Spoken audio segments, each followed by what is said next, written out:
Hello there. So we're going to look at how we rebuild or change out a downstreamer, a chemical injector. So here is the old one. This one is not sucking soap anymore. So on the job last week, we just stopped and we grabbed the other one that we already had set up and replaced it. That's most efficient, but there may be times where you will need to build one of these yourself on the truck or on the job. So we always have some extra of these. This is what they look like before we build them. And there is an arrow on here. You see that? The arrow's pointing this way. So what that means is we're going to put the male on that end. And so how I do this is just get the vice grips on this old one.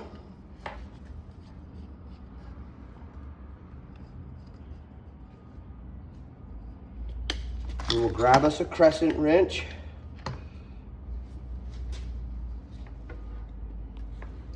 And we can swap these out quite a few times. If you've had to use a file on one of these too many times, then we would put a brand new one on it, but this one's working perfectly fine, so we're not gonna worry about that.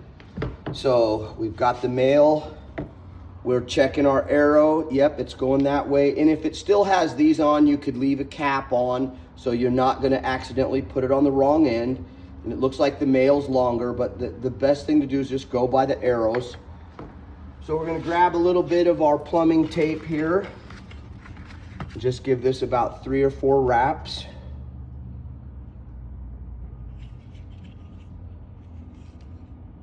Once you catch it, you can go a little tighter. So there's 1, 2, 3, we'll go 4. And I have wrapped that in a way so when I screw that on, it's going with the tape. If you put it on there and it's facing the wrong way, if it's facing this way where you'll be peeling it back, that's okay. Just unwrap it and wrap it the right way. I still do that half the time. Okay, so now we'll put our vice grips on this one.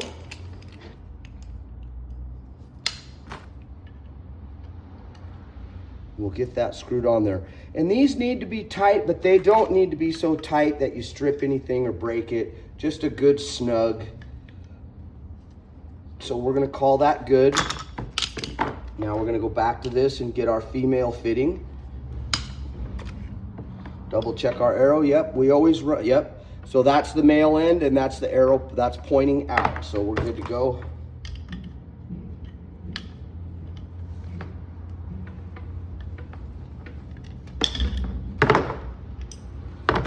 Okay. Get a few wraps on this one.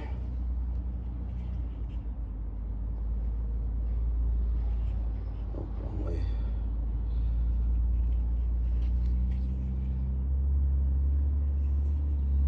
There's 1, 2, 4 is good. 3 or 4 is fine.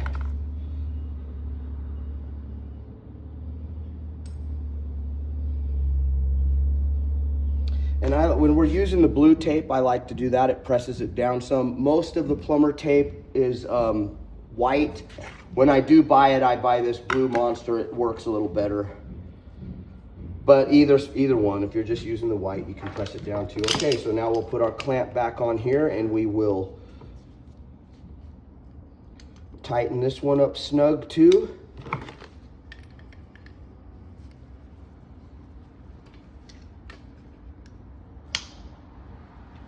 Okay, so now we're ready to put the hose attachment from the old one on there.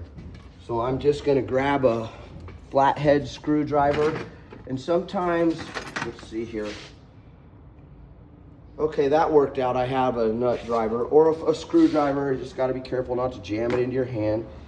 And we've got a lighter in here to heat, and also you can cut this, but then you got to cut it off there. If we heat these up, you kind of do it and try not to melt it too much.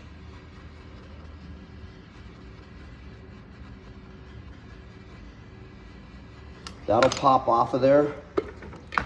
And then we're just gonna pop this right onto this one while it's still hot, and take our nut driver and screw that on there. These can suck air. If you're not careful, your downstreamer won't work. So we do put a hose clamp on there. And these hose clamps, they're not that strong. You can go snug. If you go too tight, you'll hear it pop once, and then you can just kind of put it on there again. And so now this is a brand new downstreamer, and we're gonna put this in our box right here, because it's wet. So we're gonna put it in the wet box, which is the front box here. And now, when the other downstreamer quits, we can just quickly grab this one and switch it out. Now, there's one more thing I want to show you guys and gals. Last year, I had some guys and I showed them how to switch out a downstreamer, and I didn't specifically tell them not to do this. They took the old downstreamer and tried to unscrew because they didn't want to take the hose off of this. They popped this loose on the new one. The thing is, inside here, there's a ball and a spring.